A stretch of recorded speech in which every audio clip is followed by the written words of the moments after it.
Voilà, il est bon que nous soyons ici pour écouter la parole de Dieu qui est tellement grande.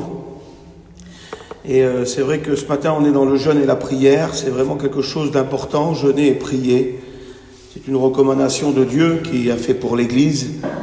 Et il a dit, quand je partirai, ils jeûneront. Et nous avons besoin de se réunir pour jeûner, pour prier, pour être en communion avec Dieu. Car du jeûne, il en émane une grande puissance. Plus on s'approche de Dieu, plus on est en contact avec lui, plus Dieu va nous remplir de son Saint-Esprit. Et ce matin, nous sommes là pour être bénis. Nous avons besoin d'être bénis. J'aimerais qu'on fasse la réunion ensemble, que les sœurs disent Amen, qu'on écoute la prédication, car Dieu a certainement quelque chose à nous dire ce matin. Il a sûrement quelque chose à nous dire ce matin. Voilà, j'étais donc là et j'ai regardé quelque chose qui a beaucoup touché mon cœur. Et vous savez, on est ici, là, et il y a quelque chose d'important qui s'est mis en place depuis hier. Hier, on est rentré dans quelque chose d'extraordinaire, ce qu'on appelle la Semaine Sainte. La Semaine Sainte. Et c'est une semaine qui a changé le cours des temps, qui a bouleversé l'humanité. C'est une semaine, là on est rentré hier, ça a commencé hier, et j'aimerais qu'on regarde ensemble cette semaine. Cette semaine où Christ a triomphé, où la gloire de Dieu a explosé, où Dieu nous a apporté la victoire, et j'aimerais que vous disiez Amen, la victoire sur le péché et la mort. C'est Dieu qui nous l'a apporté à travers son Fils. Et cette semaine-là a tout changé pour les hommes dans le monde entier. Pour les hommes dans le monde entier, cette semaine qu'on appelle la Semaine Sainte, c'est une semaine qui a duré une semaine, on dit la Semaine Sainte, et elle a commencé hier. Hier on était dimanche et c'est hier, donc on va dire, il y a de cela 2000 ans où Jésus est rentré à Jérusalem. Mais nous allons voir ensemble comment il est rentré. De quelle manière il est rentré? Parce qu'il n'est pas rentré à la manière des rois. Il est rentré avec beaucoup d'humilité, d'amour et de justice. Et vous savez, cette semaine-là a commencé, elle a été annoncée dans l'Ancien Testament. Et je ne voudrais pas prendre tous les versets, car il y en a trop, ça prendrait trop de temps. Mais j'ai pris que 2 versets. J'ai pris que 2 versets qui annoncent cette semaine, qui annoncent la gloire de Dieu, qui annoncent le triomphe. Et dès le commencement où Satan arrive avec son mensonge, écoutez la prédication s'il vous plaît, j'aimerais que vous écoutez, car c'est une prédication qui va créer en nous beaucoup de foi, d'autorité sur nos combats. Elle va créer de l'autorité sur nos combats, cette prédication. Parce que parfois il y a trop de combats, il y a trop de lourdeur, il y a trop de peine, de tristesse. Et nous avons l'autorité que Dieu nous a donnée, parce qu'il a tout accompli. C'est pas un petit message comme ça, c'est un grand message que Dieu veut nous dire ce matin pour nous montrer l'autorité que nous avons sur le diable, sur ses démons, sur la méchanceté et sur tout ce que l'ennemi apporte. Mais Jésus-Christ a triomphé pour nous transmettre cette autorité. Et ce message-là ce matin, on n'est peut-être pas beaucoup, c'est vrai, mais c'est un message que Dieu veut nous annoncer à nous. Puis cette semaine-là a commencé, j'aimerais prendre, je sais pas, un petit peu de temps, si vous me le permettez, pour bien vous expliquer ce qui s'est passé. Et puis au commencement où Satan est arrivé, avec son mensonge et sa ruse, avec sa fausseté et sa destruction, avec son orgueil, il est arrivé comme ça, il est arrivé avec beaucoup de malice. Il est arrivé avec beaucoup de malice. Il est arrivé par ruse. Il s'est fait passer sur ce qu'il n'était pas. Il est venu avec tout son mensonge. Et écoutez, il est venu toucher Adam et Ève alors que Dieu se promenait avec eux, alors que Dieu marchait, parlait en direct avec eux.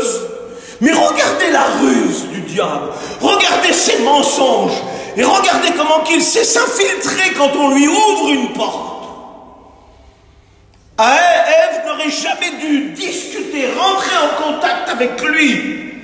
Quand Satan arrive, ne parlez pas avec lui, ne parlez pas, parce que lorsque nous avons un dialogue avec lui, la morsure arrive et le venin arrive, le venin du serpent. J'aimerais vous donner un conseil, quand Satan arrive, fuyez-le. Ne rentrez pas en conversation avec lui, car lui c'est la destruction et c'est la ruse même, lui. Et parfois nous n'avons pas le discernement, nous ne sommes pas en haut de la tour, parfois nous y sommes descendus. Et ce jour-là, elle est rentrée en dialogue avec lui, ce qu'elle n'aurait jamais dû faire, mais elle l'a fait.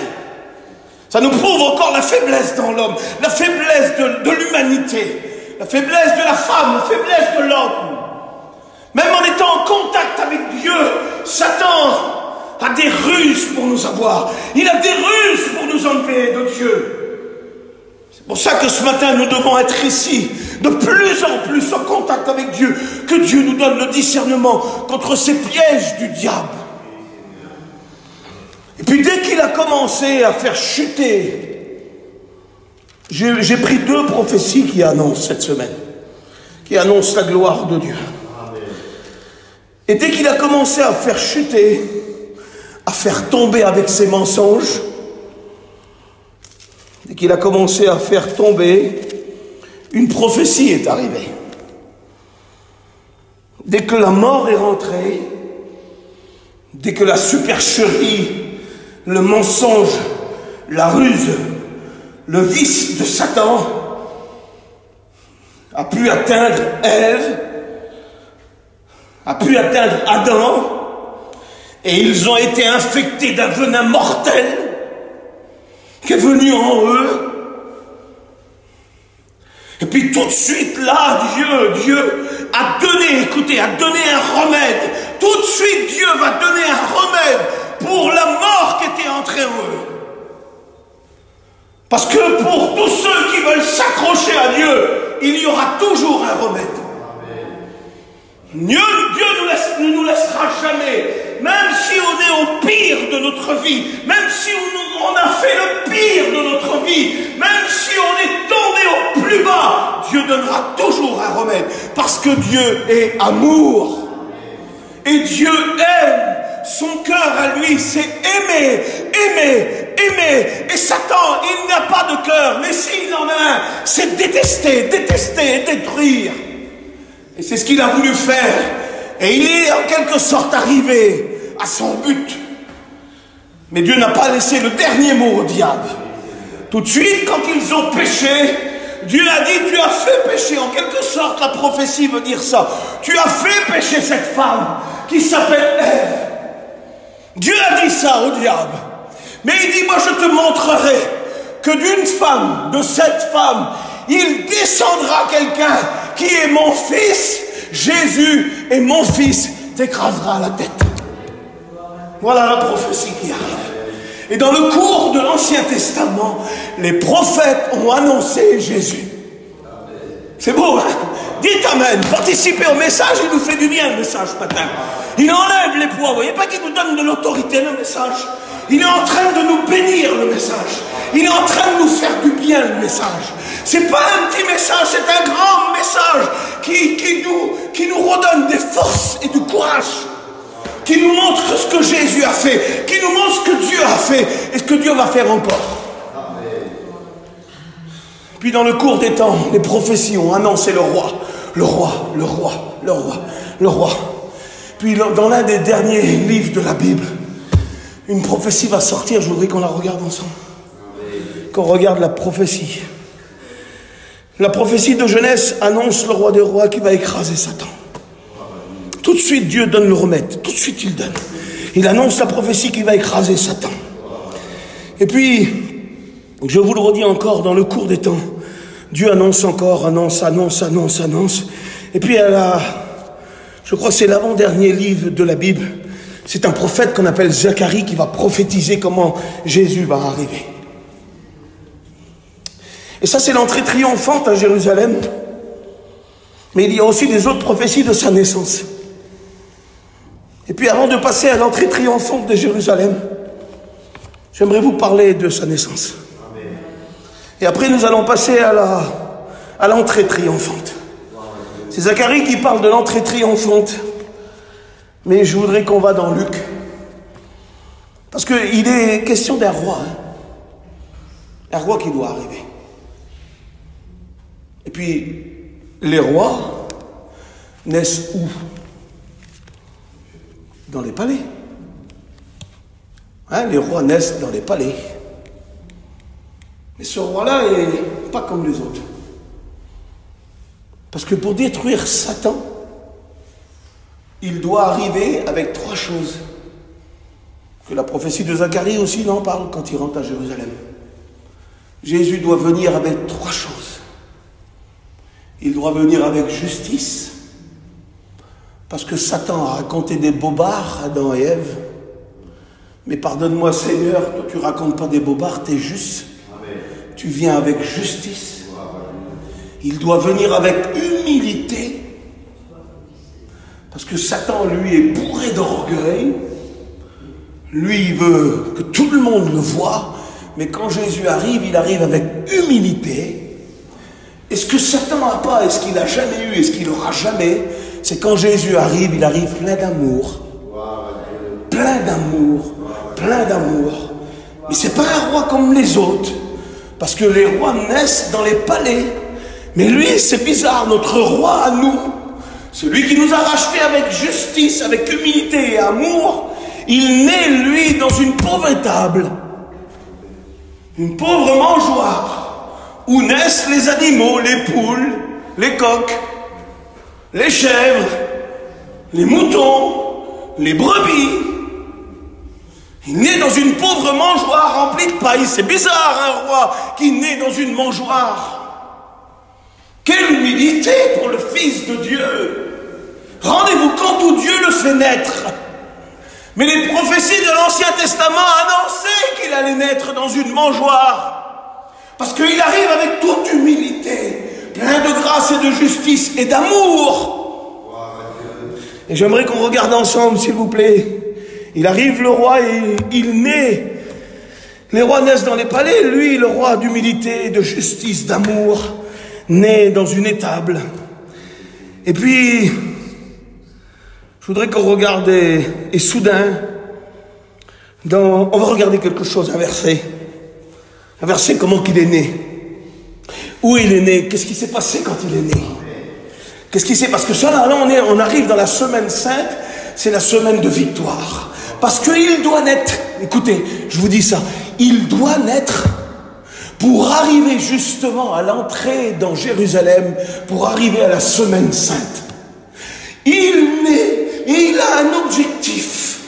Jésus dans son cœur a un objectif.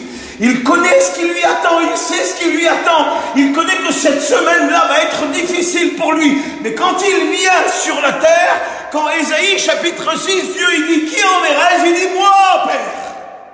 Il sait tout à l'avance. Et quand il naît pour cette semaine-là. J'aimerais que vous disiez amen à cela. Il naît pour cette semaine-là. On est rentré hier dans la semaine sainte et elle va se terminer dimanche. La semaine sainte. Et nous allons essayer de voir ensemble qu'est-ce qui s'est passé. Et là, lui, quand il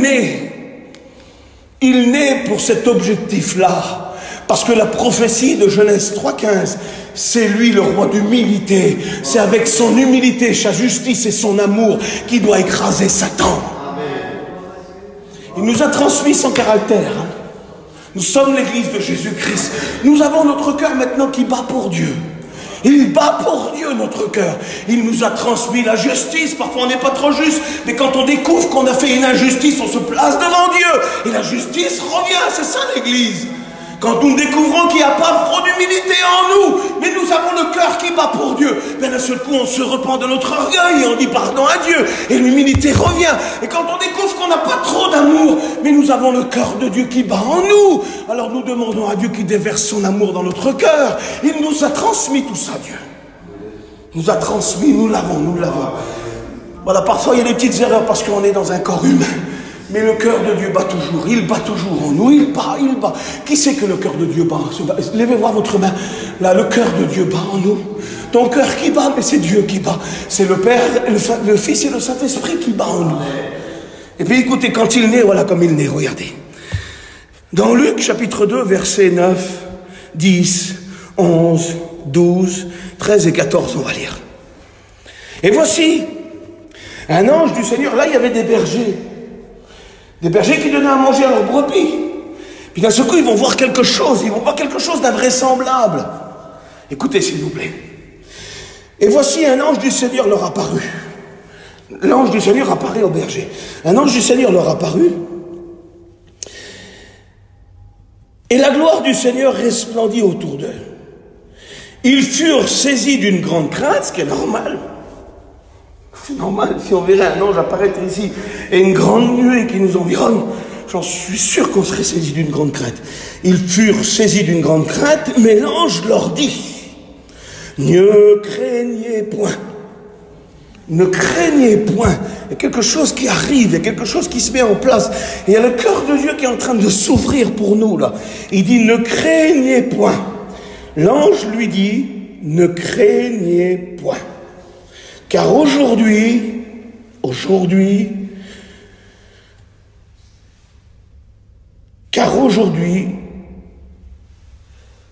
je vous annonce une bonne nouvelle qui sera pour tout le peuple un sujet de grande joie.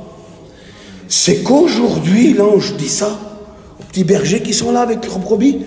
Aujourd'hui, dans la ville de David, il vous est né un sauveur qui est le Christ, le Seigneur. Et écoutez, et voici à quel signe vous le reconnaîtrez. Écoutez l'humilité de Dieu, l'humilité de Jésus. À quel signe nous allons le reconnaître? Écoutez, regardez comment il se fait reconnaître. Voici à quel signe vous le reconnaîtrez. Vous trouverez un enfant emmailloté et couché dans une crèche. Les enfants ne naissent pas à la crèche. Un enfant naît à l'hôpital. Mais lui, c'est le roi des rois qui naît dans une mangeoire. Il est vraiment reconnaissable. Il est vraiment reconnaissable. Et puis écoutez l'humilité de Jésus. Et soudain, je disais ça tout de suite là, ça m'a beaucoup touché. Et soudain, d'un seul coup, écoutez ce qui se passe. S'il n'est pas trop reconnu sur la terre, bien que les rois mages leur apportent la mesure d'un roi, mais s'il n'est pas trop reconnu sur la terre, s'il n'y a pas de place à l'hôtellerie pour eux, c'est parce que la Bible dit ça, qu'il n'y avait pas de place à l'hôtellerie, pas de place pour les recevoir, pas de place pour que Marie mette son petit bébé au monde. Donc une mangeoire, elle est avec les animaux. Pourtant, c'est pas Monsieur Tout-le-Monde qui arrive là. C'est le Créateur, le roi des rois. Le Créateur de petits... Il est né parmi les petits animaux qu'il est lui-même le Créateur. C'est vraiment de l'humilité, hein. Il a vraiment de l'humilité. Écoutez. Et soudain, il se joignit à l'ange, une multitude de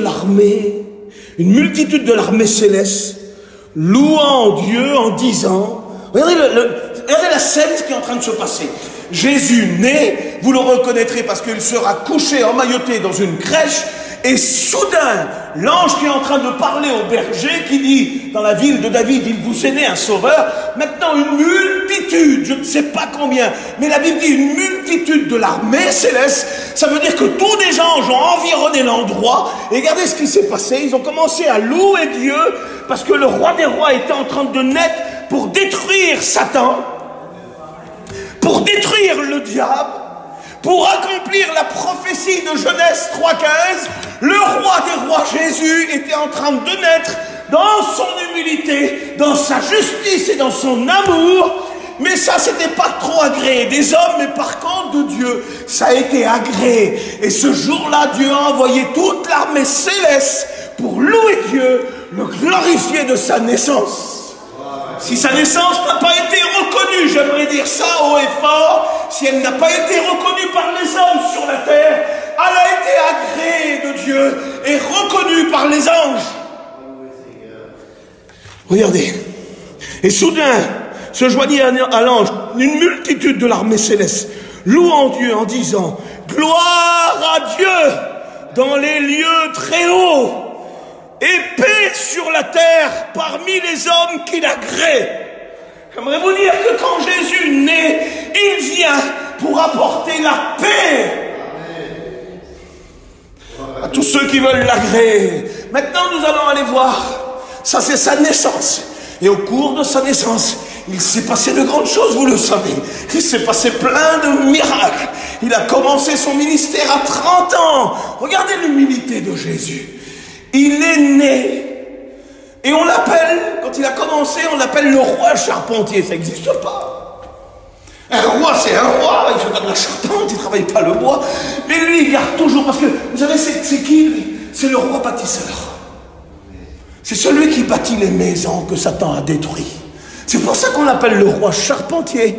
Parce que Satan a détruit la maison d'Adam et Ève, a détruit l'humanité, a renversé les maisons des hommes et des femmes par le péché et la mort. Et Jésus, le roi charpentier, est venu pour tout rebâtir, tout reconstruire. C'est pour ça qu'on l'appelle le roi charpentier. Il n'y a aucune appellation par Jésus sur la terre. Il n'y a pas un roi au monde de toutes les décennies et de tous les âges et de tous les ans et de tous les siècles.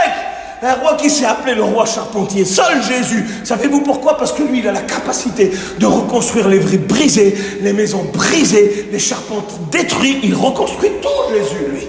C'est pour ça qu'il est appelé le roi charpentier. Dites amen. Il n'a pas reconstruit vos vies à vous.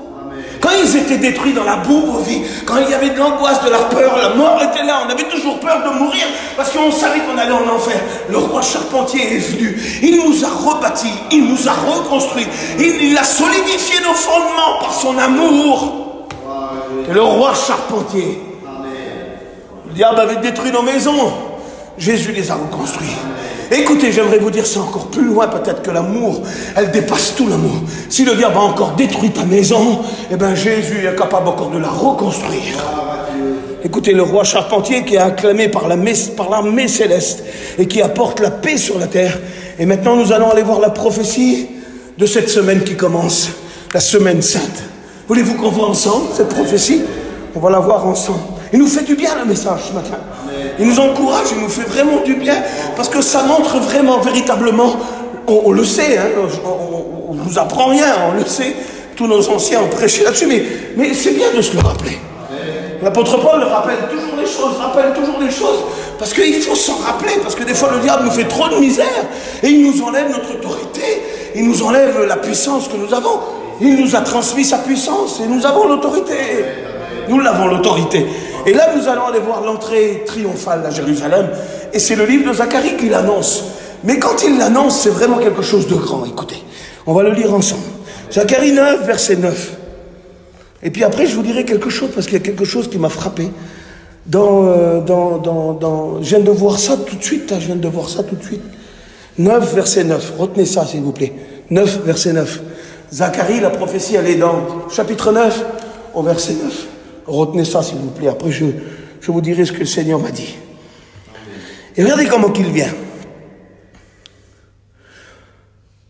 Regardez comme ça commence. Parce que quand Jésus arrive, il sait avec quoi il vient. Il ne vient pas avec la ruse, avec le mensonge, avec la destruction, avec la séduction. Lui, quand il parle à Jérusalem et quand le roi va rentrer, et quand il rentre dans une vie, quand il est rentré dans notre vie, on va se retrouver dans le verset, on va se retrouver. Regardez. Sois transporté d'allégresse, fille de Sion. Ah, il dit ça, la prophétie dit ça. Parce qu'il y a quelque chose qui arrive. Sois transporté d'allégresse. L'allégresse, c'est une joie à un niveau pas possible. Quand Jésus arrive, quand Jésus détruit les œuvres ténébreuses, il y a quelque chose, il y a une allégresse en nous, il y a une joie qui arrive. Parce que Dieu a exaucé notre prière. Dites amen, s'il vous plaît. Dites amen. Sois transporté d'allégresse, fille de Sion, pousse des cris de joie, fille de Jérusalem. Parce qu'il arrive, le roi arrive. Regardez. Mais regardez à quelle manière il arrive, de quelle façon il arrive. Il n'arrive pas comme les rois de la terre, il n'est pas accompagné d'une arsenal, d'une armée. Il n'est pas monté sur un cheval blanc. Ça, c'est après, au retour en gloire, il arrivera comme ça. Mais là, quand il arrive à Jérusalem, Lui, il arrive dans toute son humilité. Parce que pour détruire cet orgueilleux de Satan, il fallait beaucoup d'humilité. Pour détruire cette injustice du diable, il fallait beaucoup de justice. Et pour détruire tout ce manque d'amour de Satan qui détruit les foyers, il fallait beaucoup d'amour. Et lui, quand il arrive, pousse des cris de joie, fille de Jérusalem, voici ton roi, il vient. Comment qu'il vient? Il est... Regardez, voici ton roi, il vient à toi. Il est juste et victorieux. Amen. Il est juste et victorieux. Dans sa justice, il y a la victoire. Parce que Dieu est juste et victorieux. Et je crois qu'il va te rendre justice.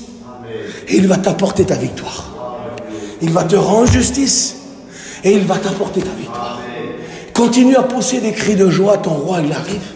Continue à être dans l'allégresse si le diable fait de toi des misères avec toi. Ton roi, il vient. Il vient avec justice. Et il vient victorieux. Et comment qu'il vient aussi, écoutez. Il est humble. Oui, il vient avec... C'est la prophétie qui le dit. Hein. Merci Seigneur. Il est humble. Et il est monté sur un âne, le petit d'une ânesse. Est-ce que vous avez déjà vu ça? Quand la cour royale d'Angleterre se met en route et quand les rois font leur entrée triomphale, avec quoi ils arrivent? Avec des grosses calèches, avec des carrosses remplis d'or, avec des chevaux les plus beaux de la terre, les races royales. Est-ce que vous avez déjà vu un roi qui rentre avec une petite ânesse, un ânon, le petit d'une ânesse? Ça n'existe pas, ça. Mais lui, il arrive avec l'autorité du ciel, mais avec son humilité. Il n'y a aucun orgueil en lui. Parce que lui, il vient, il a un objectif.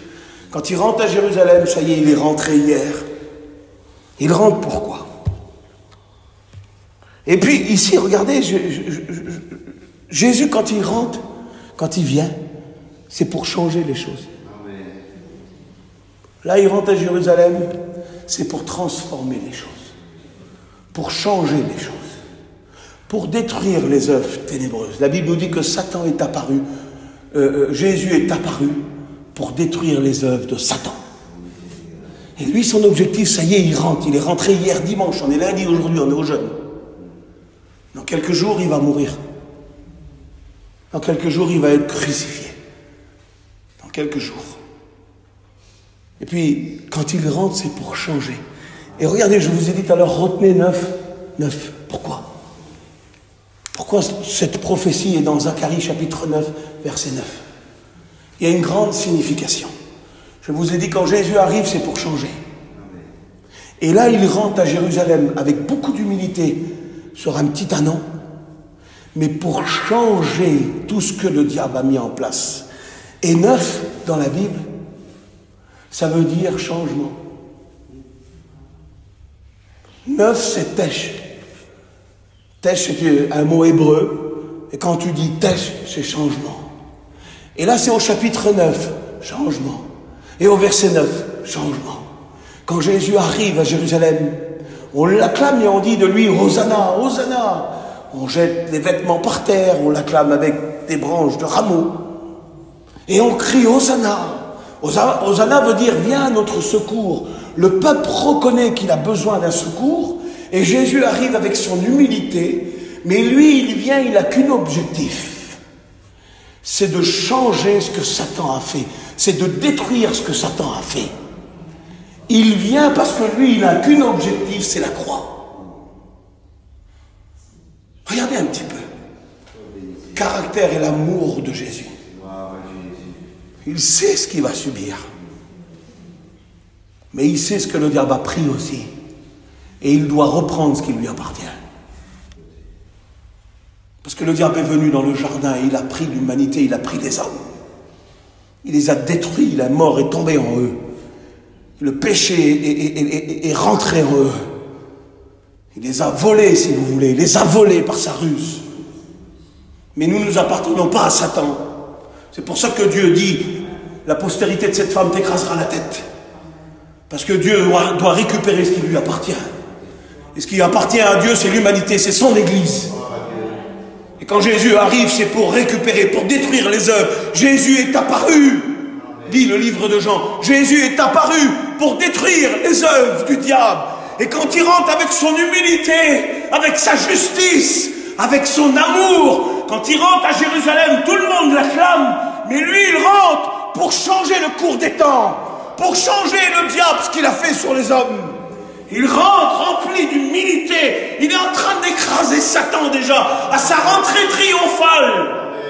Il rentre déjà là pour écraser le diable. Et puis il arrive, écoutez, il arrive. Et puis je ne voudrais pas trop prêcher longtemps. Il arrive là, il rentre. On lui donne les acclamations. Hosanna, Hosanna, Hosanna. On le chante ce cantique aujourd'hui. Ça veut dire sauve-nous, viens notre aide. Puis il ne faut pas trop se fier aux hommes, parce que ces mêmes hommes-là, quelques jours plus tard, au lieu de crier Hosanna, vont crier crucifiez Jésus et libérez Barabbas. Ça, c'est les hommes. Mais malgré tout ça, Jésus garde son amour pour eux. Il garde son amour. Des fois, on peut faire des erreurs, écoutez. Des fois, on va crier Hosanna, et puis demain, on va renier Jésus. C'est ce qu'ils ont fait, Hosanna. Ils ont crié hier dimanche, quand il est rentré, c'est un dimanche.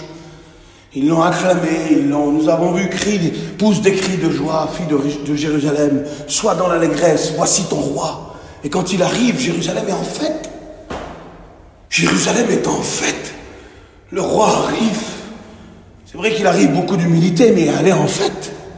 Puis Jérusalem crie, sauve-nous, sauve-nous. Elle y croit ce jour-là, Jérusalem. C'est bizarre que quelques jours après, devant le procès de Jésus avec le Sanhédrin, c'est bizarre qu'elle crie cette même Jérusalem, elle crie ça. Crucifiez Jésus et libérez le prisonnier, Barabbas, le meurtrier. On décompte un peu. Est-ce que Jésus a fait marche arrière? Et là, il lui dit, mais non, je n'irai plus à la croix. Mais ce qu'ils viennent de dire là. Mettons que Jésus aurait dit, Père, mais t'as vu ce qu'ils ont dit?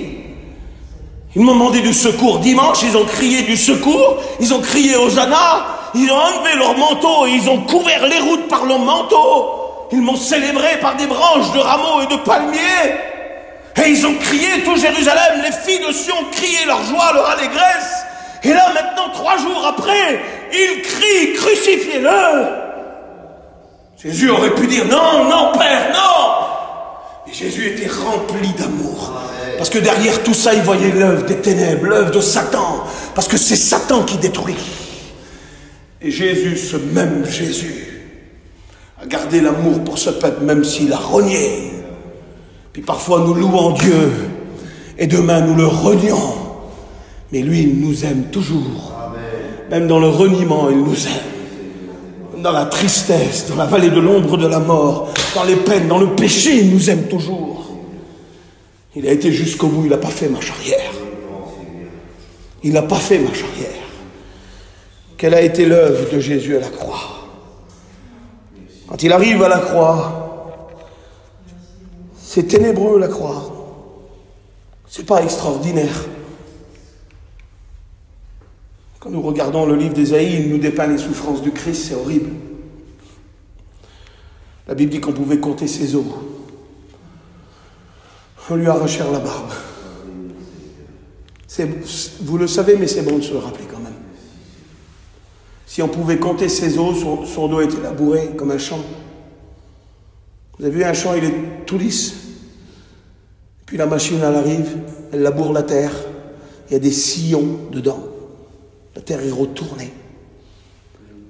La Bible dit que son dos a été labouré comme un champ. Puis Isaïe dit qu'on pouvait compter ses os. Donc si on peut compter ses os, c'est qu'il n'y a plus de chair. On ne voit plus la chair, on voit que des os, ses côtes. Derrière, plus de chair. Puis on pouvait compter 1 côte, 2, 3. On pouvait compter sa colonne vertébrale, il n'y avait plus de chair. Son dos était labouré, il savait ce qu'il allait passer. Il le savait. Quand il rentre triomphal à Jérusalem ce dimanche, et que la semaine sainte commence, il le sait ce qu'il va subir. Dans le cours de sa vie et dans son parcours, dans son ministère qui a duré 3 ans et demi, il dit à plusieurs reprises, mon heure n'est pas encore venue.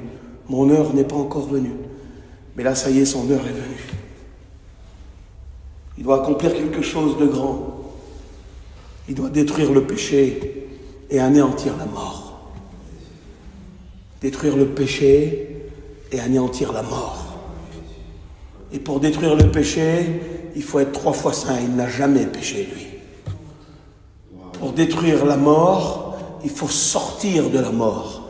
La Bible dit que le 3e jour, il est sorti, il a vaincu la mort. Il est le promis de la résurrection. Et vous savez, quand il meurt à la croix, il meurt là à la croix et il dit un dernier mot avant de mourir.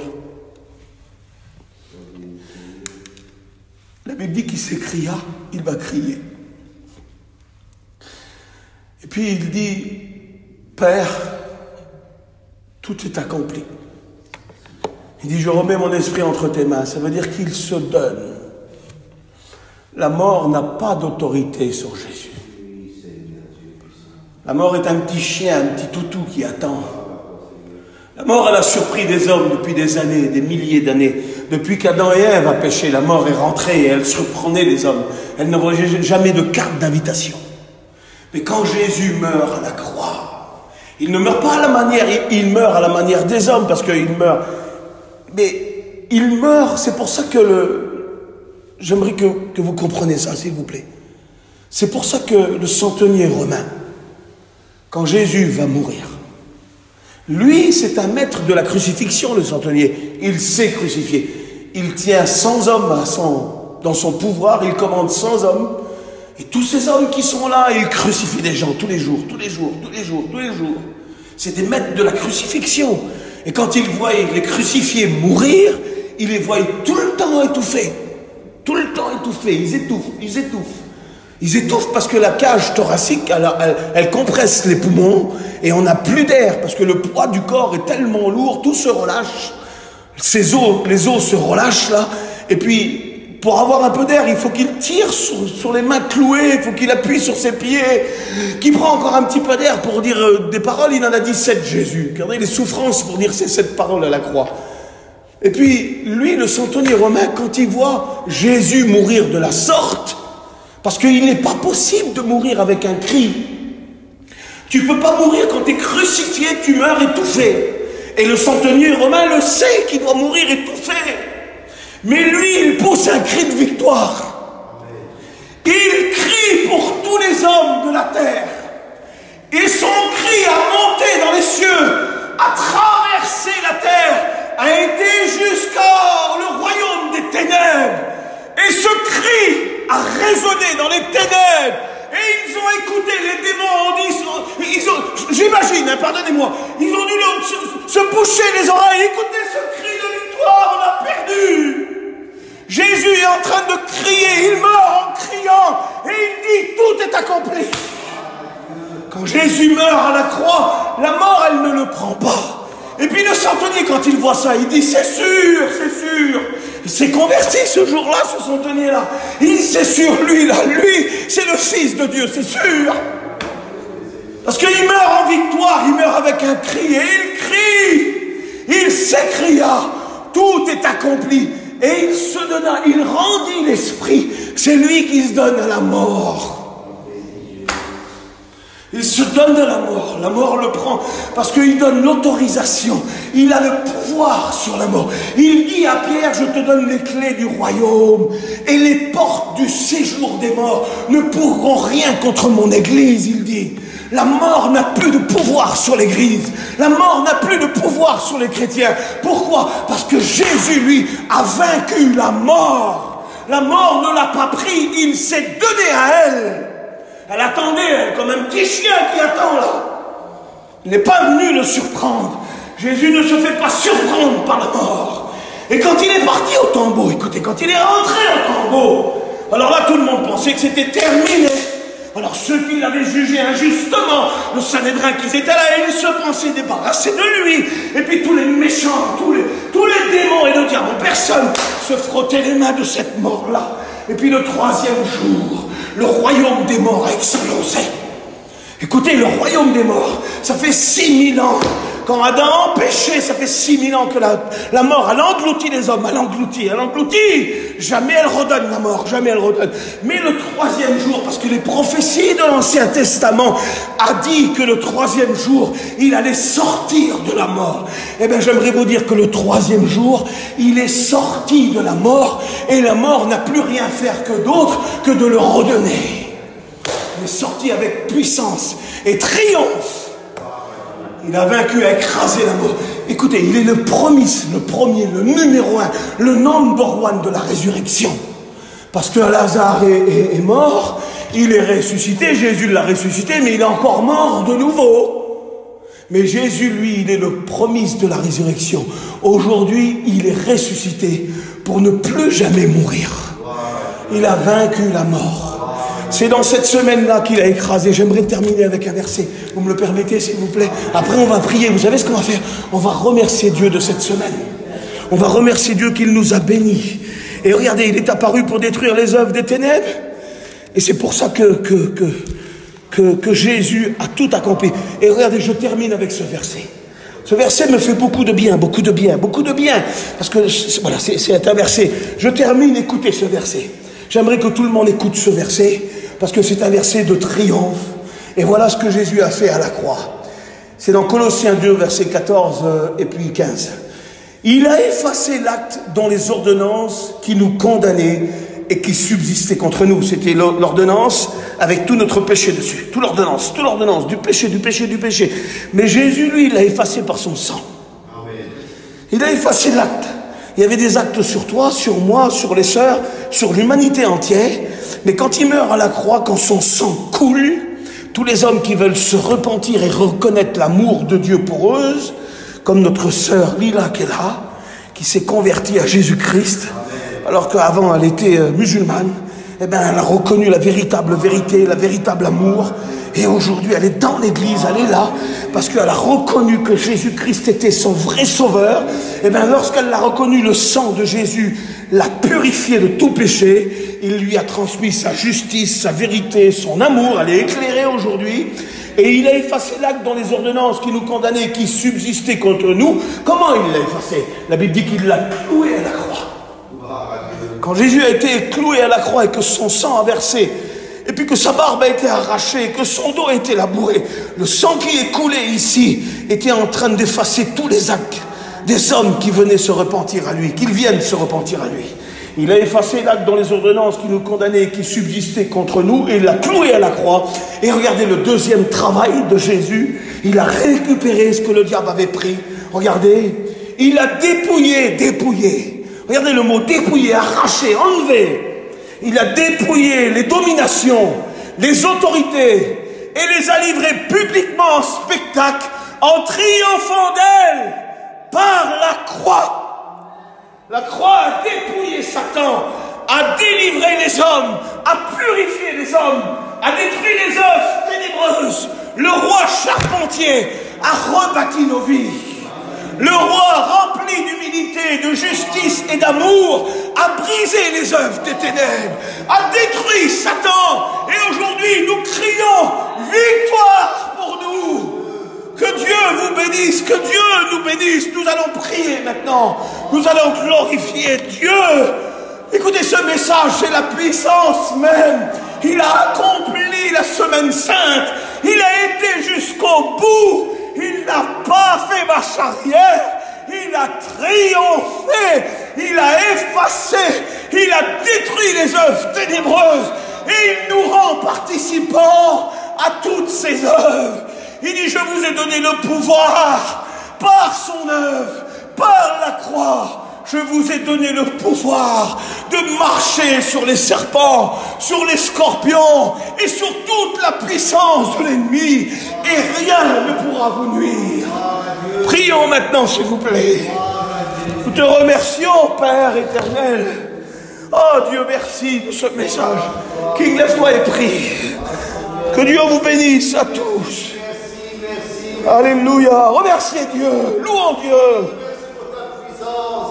Merci, merci.